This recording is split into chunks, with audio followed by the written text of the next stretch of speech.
हम लोग पढ़ रहे हैं क्या? वैदिक काल। क्या पढ़ रहे हैं? और वैदिक काल में क्या पढ़ रहे थे बेटा हम? ऋग्वेद। क्या पढ़ रहे हैं? ऋग्वेद।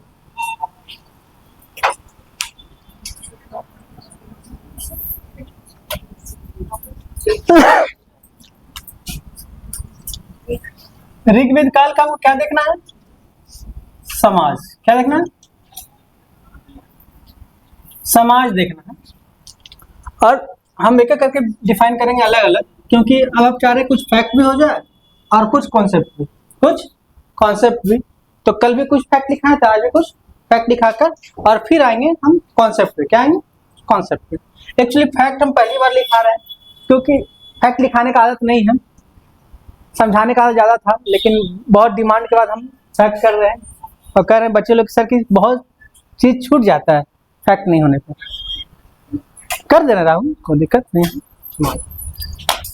अब ये समाज में तो आपसे पूछा जाता है मैडम कि ऋग्वेद काल के समाज, जो ऋग्वैदिक काल के समाज है, ऋग्वैदिक कालीन समाज जब हम पढ़ते हैं तो क्या देखते हैं मैडम? समाज में जो सबसे मुख्य विशेषता है वो है क्या? एक तो ये ग्रामीण है। क्या मैडम? ग्रामीण है। और दूसरा क्या है? पशुपालक। तो पूछता है कि ऋग्वैदिक कालीन समाज कैसा था? तो ग्रामीण और पशुपालन के आधार पर विकसित हुआ था।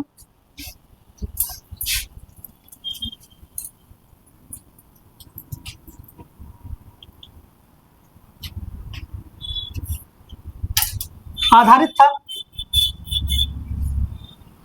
अब देखिएगा प्रीति मैम, हमने कहा कि ऋग्वैदिक कालीन समाज कैसा है और क्या था? पशुपालन। अब जब ग्रामीण समाज हम पढ़ते हैं, और ग्रामीण में क्या पढ़ रहे हैं? आप सब इसी समझना है, हम कुछ लिखाएंगे नहीं, हम पीछे पढ़ा दिए, केवल आपको समझना है उसमें। हमने ऋग्वैदिक कालीन समाज क्या है? ये पशुपालन की महानता थी, प्रधानता थी। और जो पशुपालक होंगे वो क्या होंगे? क्या होंगे? घुमक्कड़ होंगे। तो आप लिखेंगे कैसे कि ऋग्वैदिक कालीन समाज घुमक्कड़ थे। क्या लिखेंगे? घुमक्कड़ जीवन जीते थे। ऋग्वैदिक समाज कैसे जीते बेटा? घुमक्कड़ जीवन जीते थे। जो पशु जो रखेंगे अपने पास वो एक जगह थोड़ी चराएंगे, जहां जहां जाके चराएंगे, घूम घूम के चराएंगे बेटा। तो ऋग्वैदिक समाज जो कहते थे घुमक्कड़ जीवन जीते थे, घुमक्कड़ जीवन जीते।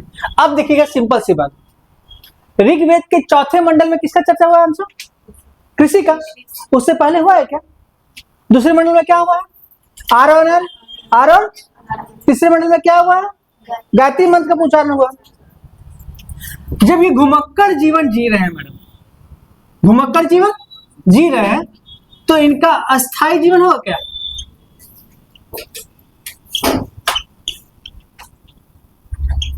विकास नहीं होगा। क्या नहीं होगा? जब अस्थायी जीवन का विकास नहीं होगा, ध्यान सुनिएगा मैडम, कुछ नहीं लिखना है, केवल सुनना है। तो जब विकास नहीं होगा तो कृषि का विकास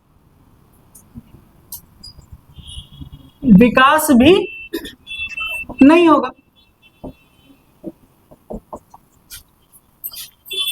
हमने कहा सब पॉइंट है, आपको तोड़ तोड़ के लिखना है मैडम। पहला पॉइंट में क्या लिखेंगे? ऋग्वैदिक कालीन समाज कैसा था मैडम? और ग्रामीण का मुख्य पेशा क्या था? पशुपालक। सब पूछता है कि मुख्य पेशा क्या था? ऋग्वैदिक समाज का मुख्य पेशा क्या था? पशुपालक, आर्यों का। और जब जो पशुपालक पर आधारित जो समाज होगा, देखा सुनिए बेटा, पहले लिखिएगा नहीं, कोई नहीं लिखिएगा। जो पशुपालक पर आधारित क्या होगा? समाज होगा। वो कैसा होगा? घुमक्कड़, क्योंकि चारा एक जगह तो मिलेगा नहीं, घूम घूम कर लेकर। जब घुमक्कड़ उनका स्थायी जीवन होगा क्या? तो घर बनेगा क्या? विकसित, पूर्ण रूप से विकसित रहेगा, कुटिया में रहेंगे हम लोग, कुटी बना। और जब अस्थायी जीवन है ही नहीं तो कृषि का विकास होगा? तो ये कृषि का विकास भी नहीं होता। तो यहाँ क्या लिखेंगे मैडम कि ऋग्वैदिक कालीन समाज ग्रामीण और पशुपालक पर आधारित था। इनका जीवन कैसा था? अस्थायी जीवन में विकास नहीं हुआ था, और जब अस्थायी जीवन का विकास नहीं हुआ था तो कृषि का विकास भी नहीं होगा। ये सब लिखना एक एक पॉइंट में लिखा ना।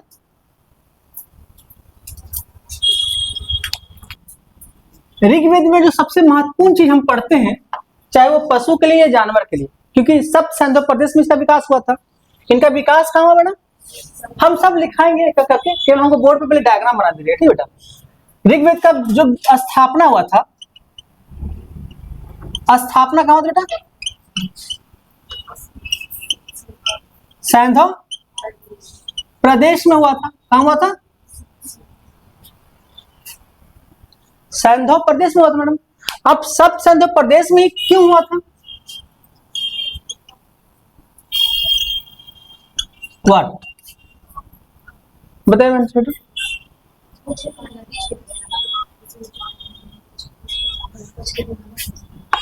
क्योंकि इस क्षेत्र में क्या मिला मैडम को? नदी मिला। और नदी क्या है? एक तो ये सिंचाई का काम आता है। क्या आता है मैडम? एक पशु के लिए पानी पीने का काम आता है। मानव के लिए भी क्या जरूरी है? मानव के लिए भी क्या जरूरी है? पानी। तो जहां पानी होगा मानव का निवास। पहला चीज मानव के लिए क्या बेटा? बेटा पानी है, हमारे लिए भी आपके लिए भी। तो पानी देखा। तो आपको ऋग्वेद में सबसे महत्वपूर्ण चीज पहले से पढ़ना है वो है ऋग्वेदिक कालीन नदियां। ऋग्वेदिक कालीन नदियां, इसलिए आपके टॉपिक में ही पहला टॉपिक क्या है मैडम? ऋग्वेदिक कालीन नदियां। इसलिए अक्सर यहां से क्वेश्चन मिलाने वाला पूछा, सिंगल क्वेश्चन कि प्राचीन नाम क्या है, वास्तविक नाम क्या है। तो एक ही बॉक्स में हम लोग सब पढ़ लेंगे, सब पढ़ लेंगे, अलग से नहीं पढ़ेंगे, अलग से नहीं पढ़ेंगे। आप सबसे पहली बात पढ़ते हैं हम लोग ऋग्वेदिक कालीन नदियां। क्या पढ़ते हैं? ऋग्वेदिक कालीन नदियां क्या पढ़ते बेटा? ऋग्वेदिक कालीन नदी। अब नदी में हम क्या पढ़ते बेटा? नदी में क्या पढ़ते हैं? अच्छा, हम एक बात है कि कुल कितनी नदी का उल्लेख किया गया पूरे वैदिक काल में? नहीं, कुल 31। कुल ऋग्वेद में 25 ऋग्वेद में, और उत्तर वैदिक काल की नदियां मिला लेंगे तो 31। ठीक है। तो जो ऋग्वेदिक कालीन नदी में जो कुल नदी कितना है बेटा? कुल नदी कितना है? 31 नदी का उल्लेख है। नदियों का क्या है? उल्लेख। ऋग्वेद में 25 नदी का उल्लेख।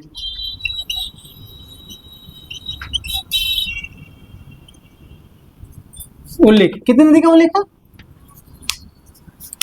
अच्छा, इस जो नदी है मैडम, जो सबसे इंपॉर्टेंट चीज है, नदी का उल्लेख किस मंडल में किया गया? 2 मंडल में किया गया, 10 और 7। 10 और 7 मंडल में नदी का उल्लेख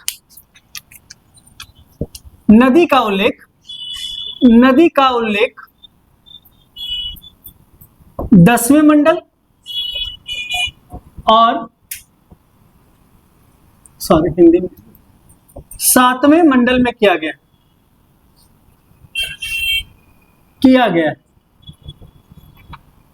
10वें मंडल को नदी सूक्त कहा जाता है। क्या कहा जाता है मैडम?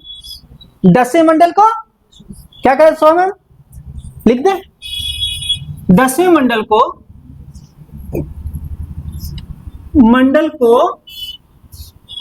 नदी सूक्त कहा जाता है।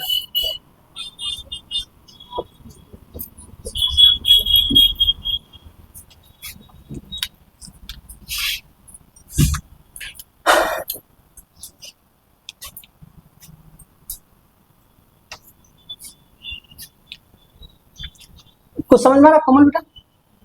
हमने कहा बेटा कि ऋग्वेद में सबसे महत्वपूर्ण चीज क्या है? नदियां। तो कुल कितनी नदी है? ऐसे किताब में कितना दिया हुआ है? 25। इसलिए अक्सर क्वेश्चन पूछता है कि ऋग्वेद में कुल कितनी नदी का उल्लेख है? हम लोग 25 मारते हैं। क्या मारते हैं? 25। ऋग्वेद में कुल कितनी नदी का उल्लेख है? 25 नदी का। इस जो नदी का उल्लेख है बेटा, नदी का उल्लेख है ऋग्वेद के कितने मंडल में किया गया? क्या मंडल में? 10वें मंडल में। 10वें मंडल में किया गया। और 10वां मंडल बाद में लिखा गया। 10वां मंडल बाद में लिखा गया। 7वां मंडल तक तो क्या मानते हैं हम? प्राचीन मंडल मानते हैं। और 7वां मंडल लेखक कौन है? वशिष्ठ। कौन मैडम? वशिष्ठ है। और इसी में आपको वरुण देवता का उल्लेख मिलेगा। सातवां मंडल आपको कल नहीं हम समझाया क्योंकि उतना हम पजल नहीं करना चाह रहे थे कि सातवें मंडल किससे समर्पित है? वरुण देवता पर। किसे बेटा? वरुण देवता पर समर्पित है। किसे बेटा?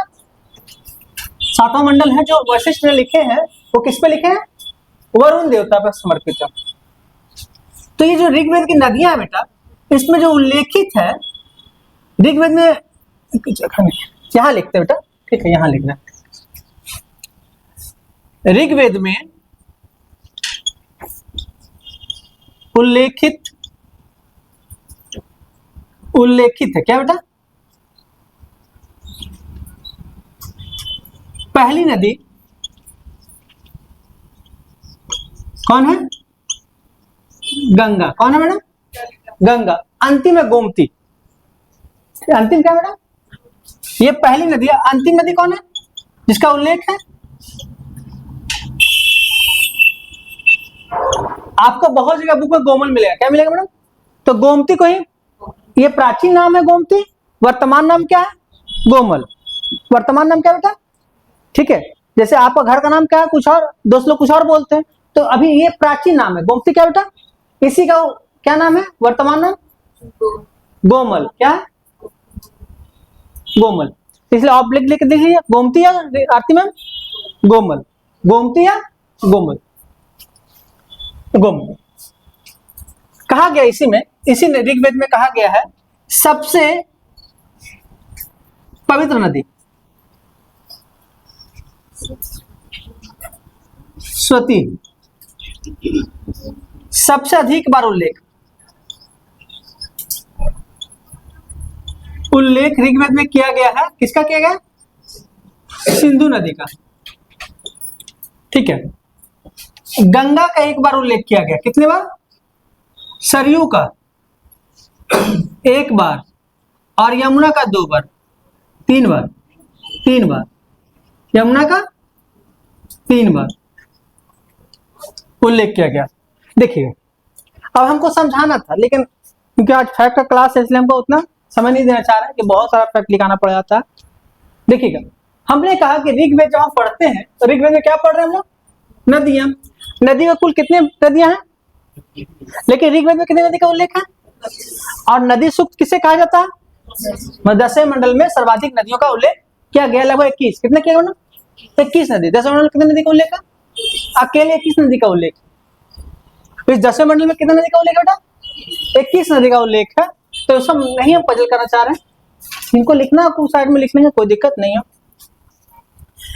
इसलिए जब 31 में से 21 किस में उल्लेख है बेटा?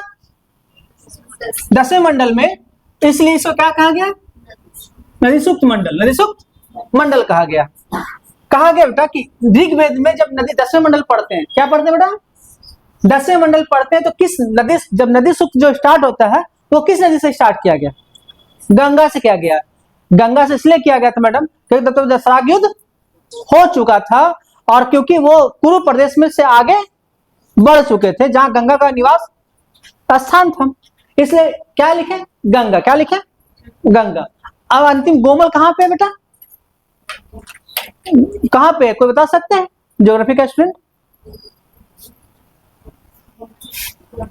ऑप्शन: जम्मू कश्मीर, अफगानिस्तान, काबुल, कंधार।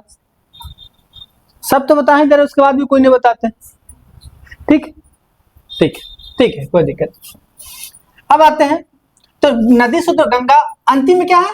गोमती। लेकिन सबसे अधिक बार किसका उल्लेख किया गया? क्योंकि आर्य लोग कहां के बसे थे मैडम? सब सिंधु प्रदेश में, और सब सिंधु प्रदेश में सबसे महत्वपूर्ण नदी कौन है? सिंधु नदी है। जो महत्वपूर्ण नदी है उसी का तो सर्वाधिक उल्लेख करेंगे। सर्वाधिक उल्लेख करेंगे। इसे सर्वाधिक उल्लेख किसका किया गया? तो ये क्वेश्चन पूछा हुआ है कि ऋग्वेद में नदियों में सर्वाधिक उल्लेख किसका किया गया?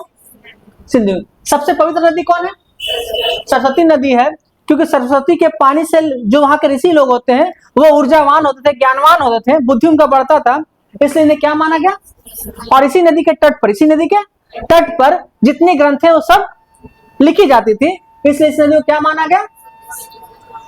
और इसीलिए इस नदी के याद सम्मान में, इसलिए ऋषियों ने इस नदी के सम्मान में एक पूजा शुरू किया, जिसे कहते हैं सरस्वती पूजा। क्या करते हैं? सरस्वती पूजा। और इसीलिए उनके हाथ में बीना रहता है। क्या रहता है? और क्या रहता है? हंसवाहिनी, हंस। तो पानी में कौन रहता है? हंस रहता है। और पानी जब बहता है, छल छल छल कर साउंड आता है, तो बीना से क्या निकलता है? साउंड निकलता है। इसलिए वो जो ध्वनि निकलता है वो कहाँ प्रतीक क्या बना?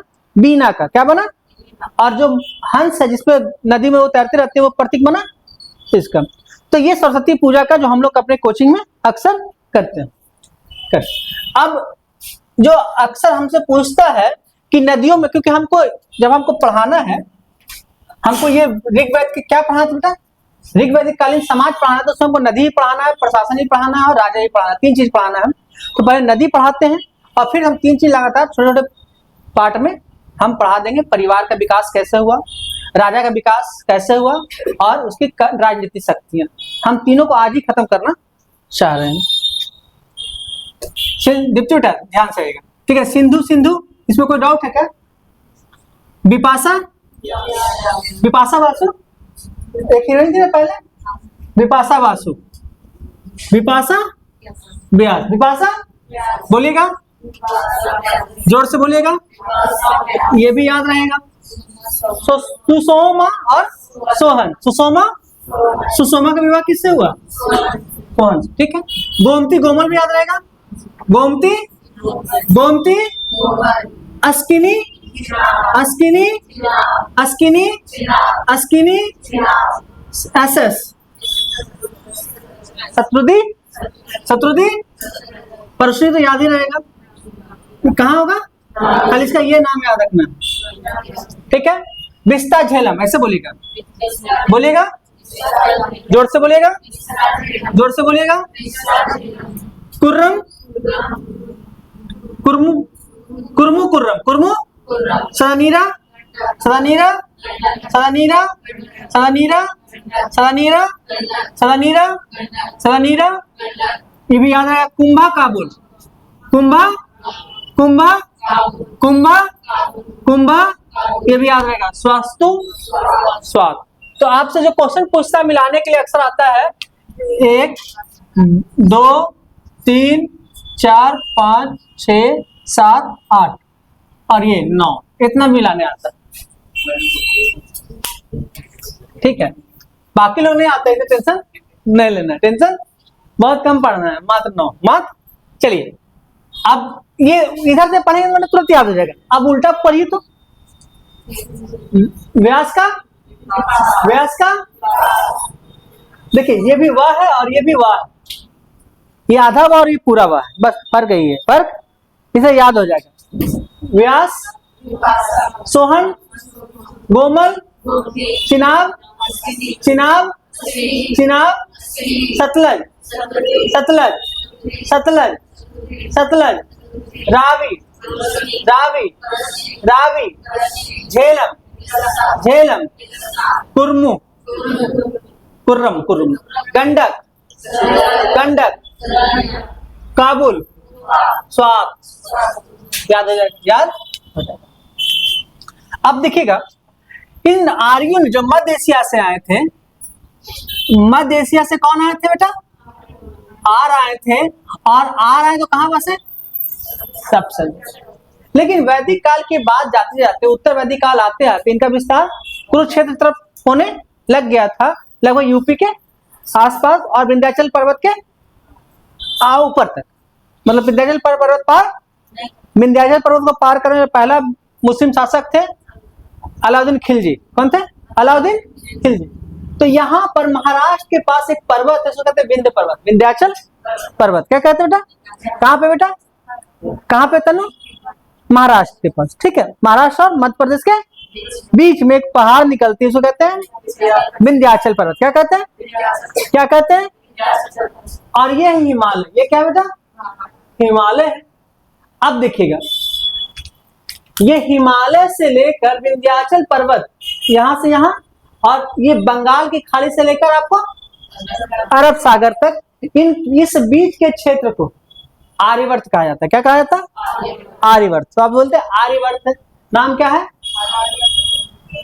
आर्यवर्त, आर्यवर्त, ठीक है? तो नाम आर्यवर्त कहां से कहां है?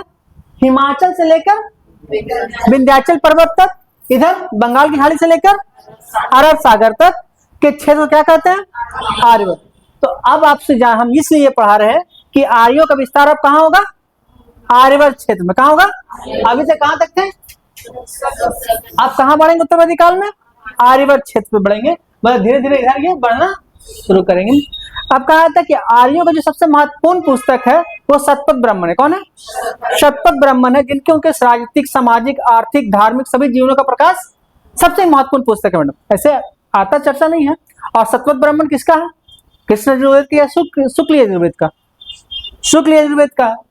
अब वो क्योंकि ये लघु वेद कहते हैं, शतपथ ब्राह्मण क्या कहते हैं मैडम? अक्सर क्वेश्चन पूछा है कि लघु वेद के नाम से कौन सा वेद जाना जाता है, तो वो है शतपथ ब्राह्मण। कौन है? तो शतपथ ब्राह्मण पर चर्चा हम अलग से करेंगे एक दिन, जब कोई नहीं रहेगा उस दिन। मतलब जो केवल टेस्ट देने आएगा ना हिस्ट्री वाले, उस दिन चर्चा केवल उसी पे होगा। अब आते हैं हम लोग आगे चर्चा करते हैं। यहां तक याद हो जाएगा बेटा? अब देखिएगा बेटा, ये हिमालय क्या है राहुल? हिमालय बेटा। और यहाँ पे इसकी जो पीक पॉइंट है, मतलब सबसे ऊंची चोटी, सबसे ऊंची चोटी का एक नाम है मंजुवत पर्वत। क्या नाम है? तो हिमालय को उस समय क्या कहा जाता? मंजुवत पर्वत। ठीक है, अभी हम लोग क्या कहते हैं उसको? हिमालय कहते हैं। उसमें क्या कहा जाता? मंजुवत पर्वत। और इस पर्वत पे जो सबसे बेशकीमती चीज मिलता था वो है सोमरस की पत्तियां। क्या मिलती है मैडम? इस के जो सबसे ऊंचा चोटी है, इस चोटी पर केवल एक पत्ता मिलता था, उसका नाम है सोम। क्या मिलता था? सोम। ठीक है। और इस पत्ता को आर्य लोग जब युद्ध करके आते थे, जब चोट उट लग जाए, थक जाए, तो इसको बनाकर पीट कूट कर इसको शरबत बनाकर पीते थे। और जो थकान था, जो जख्म था, सब दूर हो जाता था। और फिर कल सुबह को लड़ाई, तो इसको कहते हैं सोमरस। बाद में नाम क्या देंगे इसका? सोमरस। और सोमरस पे पूरा एक मंडल लिखा गया, एक और 9वीं मंडल। कब लिखा गया बेटा? 9वीं मंडल किस पे लिखा गया? सोमरस पे लिखा गया है। 9वीं मंडल सोमरस पे लिखा गया। और इसका उल्लेख कितना बार है ऋग्वेद में? 144 बार है। 100। तो लिमिटेशन में रहेंगे तो कोई दिक्कत नहीं है, सोमरस ले सकते हैं आप लोग। क्या ले सकते हैं? सोमरस 114 बार है। 14 बार, 114 बार है। 114 बार। कल भी 144 ही बोल दिए सर। लाइट आया बेटा? आ गया लाइट, बहुत देर से लाइट कटा हुआ। तो पूछता है ऋग्वेद में सर्वाधिक उल्लेख किसका है? घोड़ा का। ऐसे सबसे पवित्र कौन माना गया है? तो दिक्कत यही होता है कि पवित्र होने के बाद इसका उल्लेख सेकंड नंबर पे। किसका? सेकंड नंबर पे।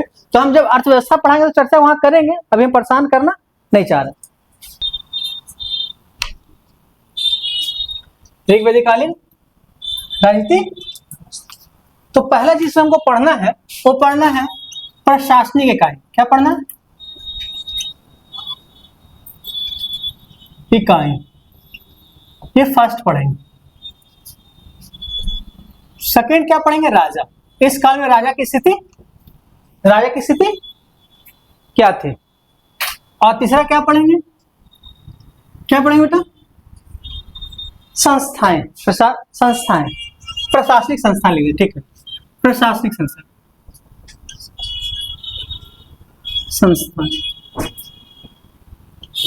प्रशासनिक संस्थान, ये थर्ड पढ़ेंगे।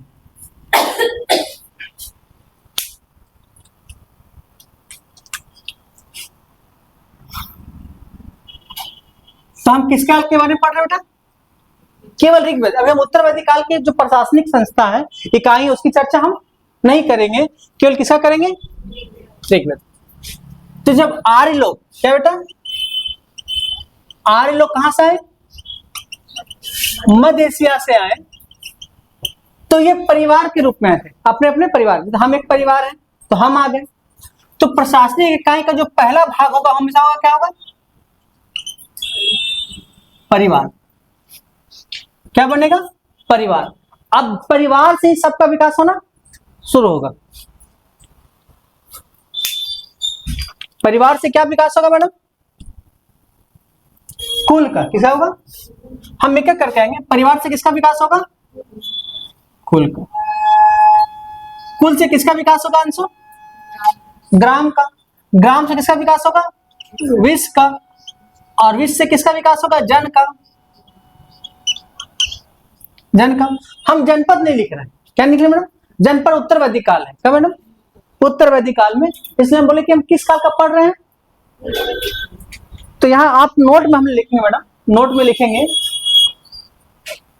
कि जनपद का उल्लेख ऋग्वैदिक काल में नहीं है।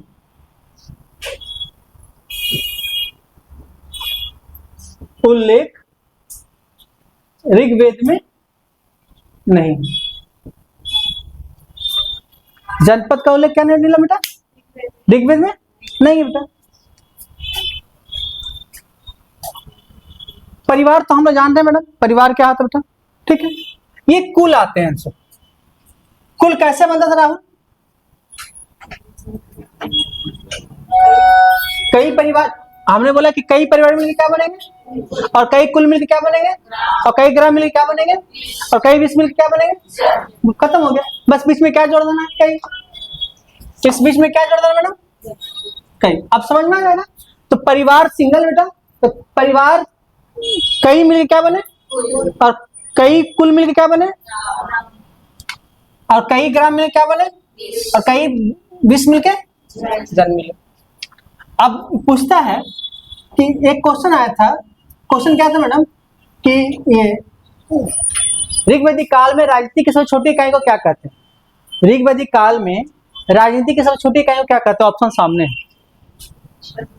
लेकिन गलत आंसर है, कुल है। क्या है? तो राजनीतिक इकाई तो नहीं, पारिवारिक इकाई। हमने कहा राजनीतिक इकाई। क्वेश्चन क्या था? इसको लिखिएगा पहले लिखिएगा ऋग्वैदिक काल में सबसे छोटी राजनीतिक इकाई थी। ऋग्वैदिक काल में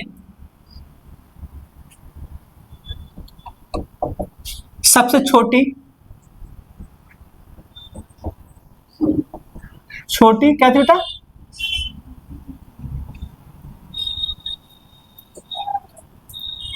क्या लिखेंगे? क्या वो ड्रिप कर रहा है।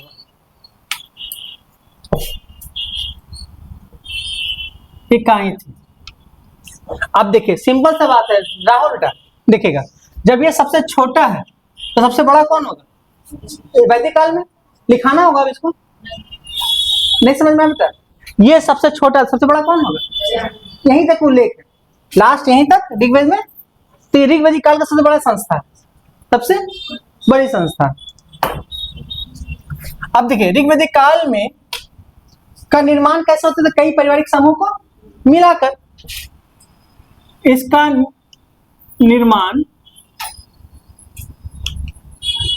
कई पारिवारिक समूह को मिलाकर होता है। क्या होता है बेटा? और इसमें कुछ बचा है क्या? अब इसमें क्या है? कई कुल मिलाकर ग्राम का निर्माण स्थापना होता है। कई कुल मिलाकर ग्राम का स्थापना होता है।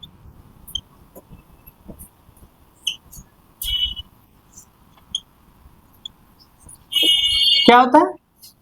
कई कुल मिलाकर क्या होता है? ग्राम का स्थापना होता है। अच्छा, ये पिछले बार क्वेश्चन था बेटा कि ग्राम के प्रधान को क्या कहते हैं? ग्राम नहीं, क्या कहते हैं? तो इसमें लिख दें, यही लिख देते हैं। हाँ, ग्राम के प्रधान को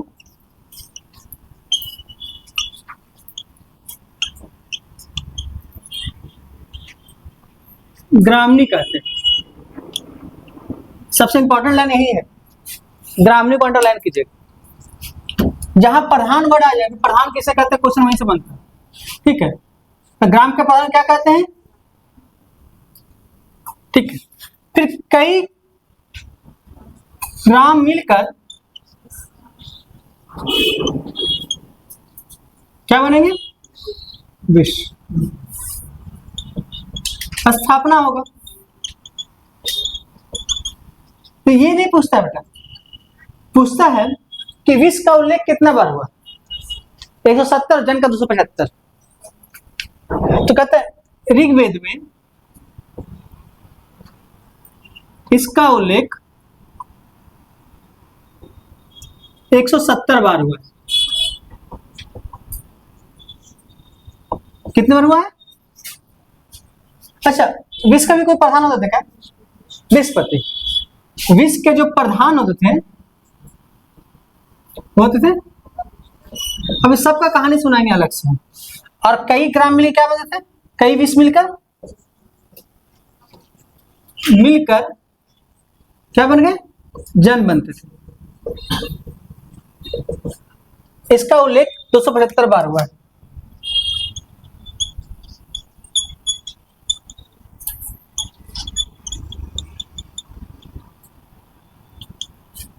कहां हुआ उल्लेख? ऋग्वेद में। और जन के प्रधान को क्या कहते थे? बोलिए बेटा, और बोलिए। जनस गोपा या हाँ, जनस गोपा ये राजा, जो आप समझ में आ जाए। जनस्य गोपा। गोपा का मतलब वही होता है राजा। गोपा क्या अर्थ होता है? राजा। इसका अर्थ क्या होता है? तो पूछता है गोपा का अर्थ क्या होता है? गोपा का क्या होता है? राष्ट्र शब्द का उल्लेख पहली बार कहां मिलता है बेटा? क्वेश्चन पूछा हुआ है। राष्ट्र शब्द का उल्लेख पहली बार कहां मिलता है? वैदिक काल में मिलता है, उत्तर वैदिक काल में मिलता है। आप लोग पढ़ के आइएगा, हम बता देंगे, कोई दिक्कत नहीं है। ये होमवर्क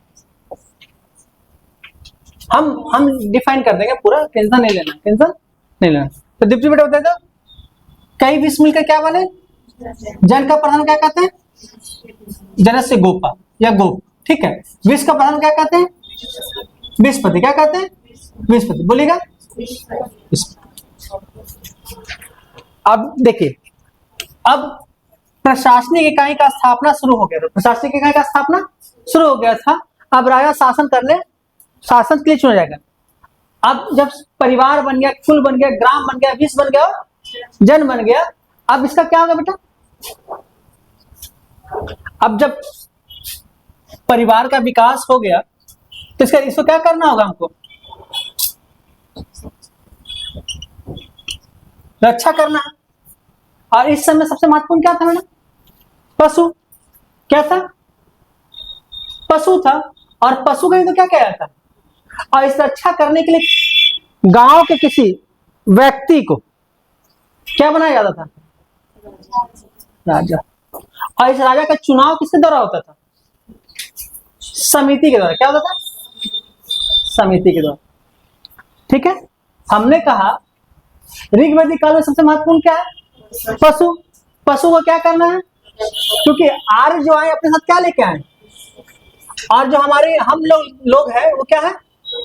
अनार के पास क्या था? कृषि।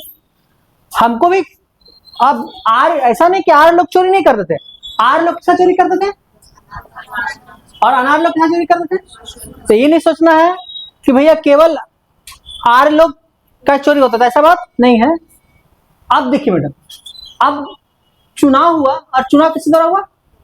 अब इस राजा का दो काम। राजा का एक तो पशु का रक्षा करना, पशु का रक्षा करना, पशु का। भैया हम आपको राजा नियुक्त किए हैं, तो काम क्या करना होगा आपको? तो रक्षा के लिए क्या करना होगा?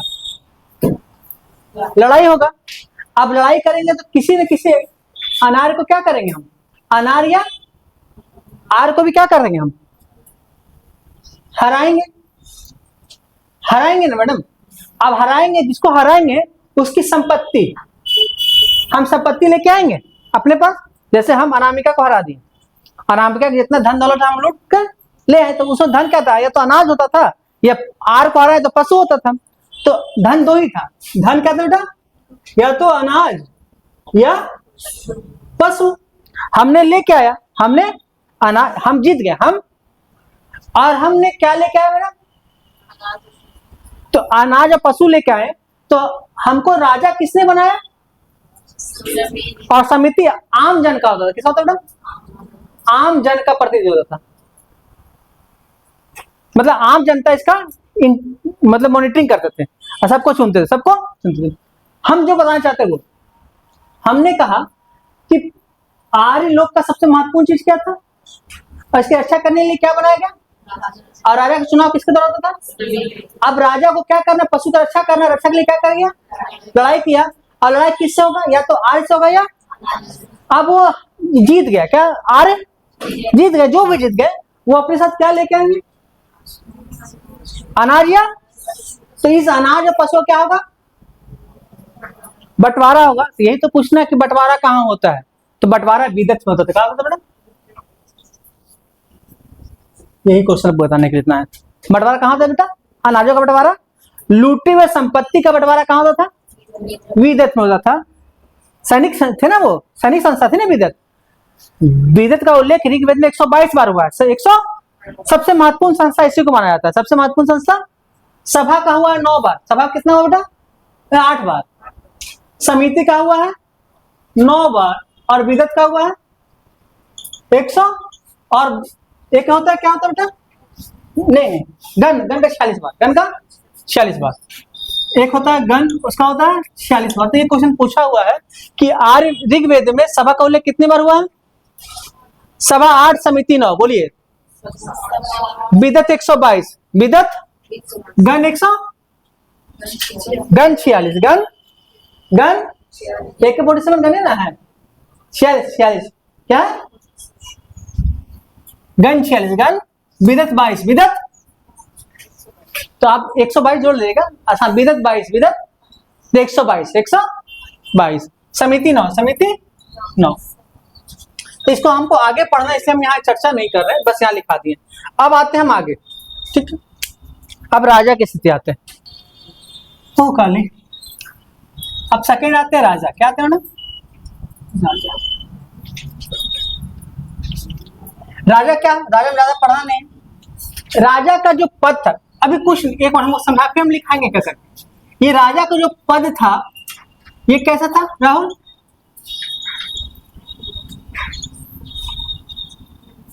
क्या था? अनुवांशिक। अब देखिए अनुवांशिक जो हो गया, अनुवांशिक मतलब क्या होता है? राजा का बेटा राजा। तो आपसे पूछेगा कि राजा का पद अनुवांशिक कब हुआ, तो बोलेंगे आप ऋग्वैदिक काल में। कब हुआ? ऋग्वैदिक। अनुवांशिक तो हुआ लेकिन पावर नहीं मिला। अब आगे आते हैं हम। आप लोग पहला पॉइंट लिखे, राजा का पद ऋग्वैदिक काल में क्या हो गया? लेकिन जिनकी शक्ति थी, ये जो राजा है, राजा की जो शक्ति है वो असीमित नहीं है। क्या नहीं है? असीमित नहीं। क्या नहीं है? असीमित नहीं है। अनुवांशिक तो है लेकिन असीमित नहीं है। क्या नहीं है? तो क्यों? क्योंकि राजा का अभी चुनाव हो रहा। चुनाव कहां होता है? समिति में होता है। नहीं है। नहीं का कारण क्या है मैडम? कारण है कि राजा का क्या होता है? चुनाव होता है। और चुनाव किसके द्वारा होता है? चुनाव समिति के द्वारा होता है। समिति के द्वारा होता है। अब समिति दो काम करता था मैडम। राजा का चुनाव भी करता था, उसको निष्कासित भी। मतलब हम जैसे अनुवांशिक है, आप अच्छा काम किए तो हम आपको छोड़ दिए, आप अपना काम सही से करते रहिए, कोई दिक्कत नहीं है। लेकिन आपके कार्य अब खत्म हो गए, मतलब बहुत योग आप नहीं रहे। आप जिसको नियुक्त किए, आपके बाद जो नियुक्त हो वो भी योग नहीं है। तो इस समिति में कितना सामर्थ्य है कि आपके कार्यों को, आपके पद को वो समाप्त कर दे, राजा को नियुक्ति कर सकता है। तो चुनाव कौन करता था मैडम? समिति करते। अब इसका जो राजा के बारे में जो शक्तियां हैं, इस राजा की शक्ति के बारे में हमें जानकारी दो पुस्तक से मिलता है। पहला है पुस्तक है ऋग्वेद, कौन मैडम? और दूसरा है क्षत्रिय ब्राह्मण। कौन मैडम?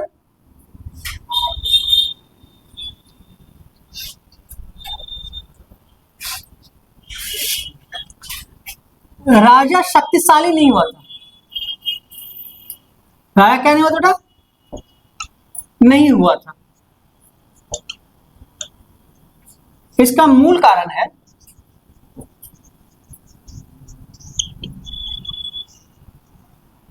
मूल कारण क्या हो सकता है?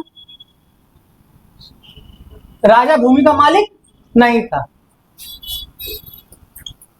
राजा भूमि का मालिक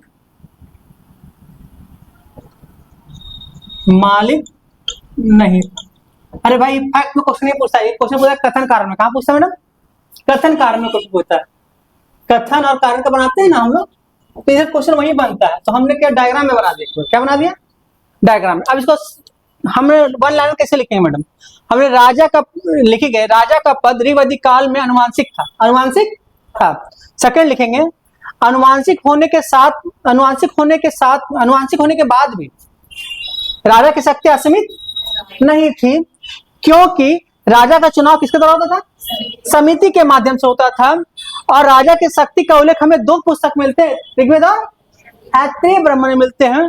और कहा जाता है कि शक्तिशाली नहीं होने का मूल कारण है कि भूमि का मालिक, क्योंकि अब अस्थायी जीवन का विकास ही नहीं होता। अस्थायी जीवन का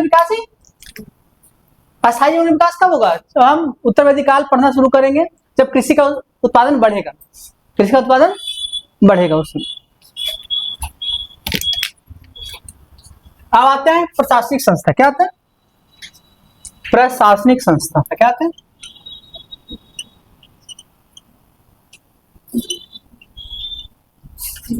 प्रशासनिक संस्था। ये प्रशासनिक संस्था कहां का बेटा? ऋग्वैदिकालीन प्रशासनिक संस्था। तो प्रशासनिक संस्था 4 है। कितने हैं? मुख्य रूप से 3 है। हम 3 ही लिखते हैं, बाद में 4 की चर्चा कभी कभी करें। पहला क्या है लवली मैम? सभा। क्या है? दूसरा क्या है लवली मैम? समिति। Very good. और तीसरा क्या है? विदत। ये महत्वपूर्ण संस्था। ठीक है। आप चौथा के बारे में नहीं पढ़ते, लेकिन उसका यूज नहीं है, इसलिए हम चर्चा नहीं करें। अब देखिएगा, जो सभा है राहुल, ऋग्वेद में इसका उल्लेख कितने बार हुआ है? 8 बार। कितने बार हुआ? 8। ठीक है। अब जो सभा है वो मंत्री परिषद का द्वारा था। क्या था?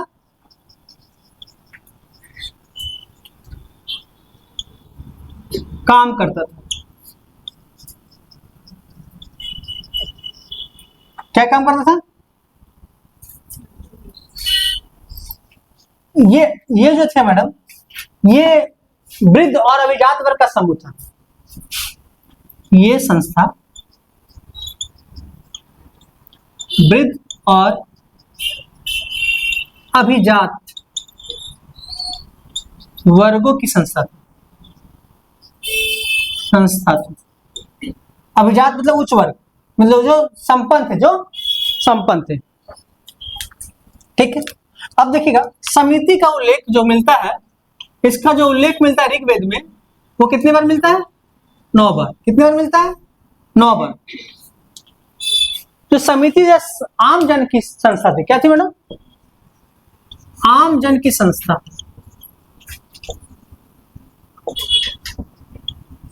क्या थे राहुल? आम जन की संस्था थी।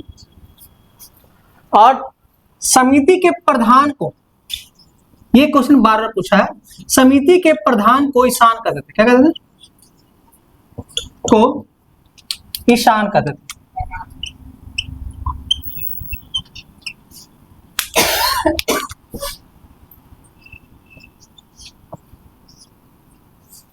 समिति प्रधान क्या कहते थे?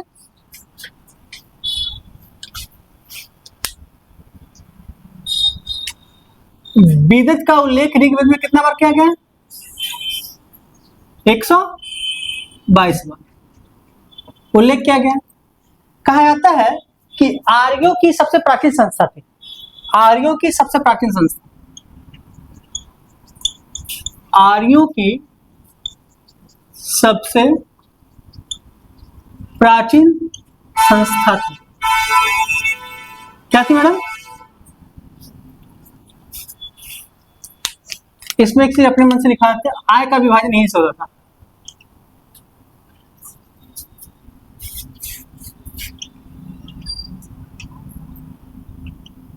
ये आय कैसा होगा? लूट का। क्या होगा ना?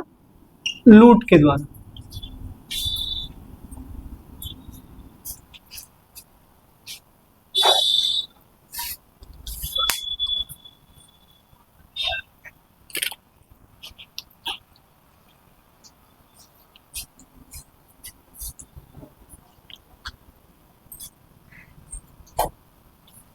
इस काल में की महिला संस्थाओं में भाग लेती थी। इस काल तक महिला क्या लेगी मैडम?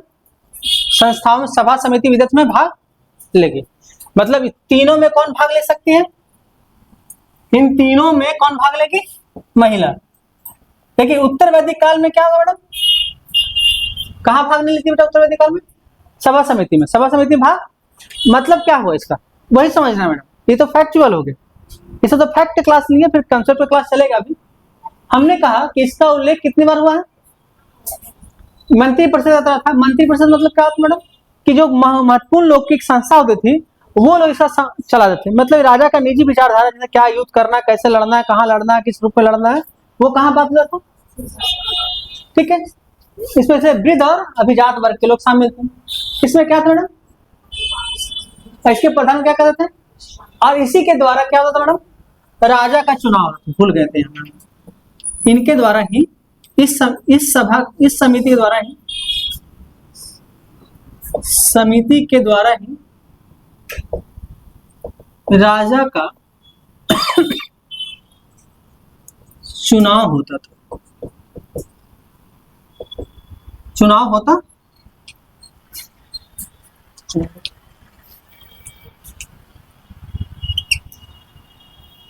था। विदत क्या था बेटा? आर्यों की सबसे प्राचीन। आर एस शर्मा ने कहा, इसकी चर्चा अभी किसी विद्वान का नाम कोड नहीं करना चाह रहे थे, लेकिन कर दे रहे हैं। कहा जाता कि ये युद्ध लड़ने वाली संस्था थी, सैनिक संस्था थी। तो ये आर एस शर्मा का था उठा, और लोग इसको प्रमाणित भी मानते हैं। ठीक है। अब जो इनके द्वारा लूट के माल लाया जाता था, कहाँ बंटवारा होता था? विदत में। कहाँ होता था? विदत में। ठीक है। अब यहां तक कि जो कोई समझ में नहीं आता बताइएगा। आज नहीं रहने दे क्लास। जय हिंद, जय भारत।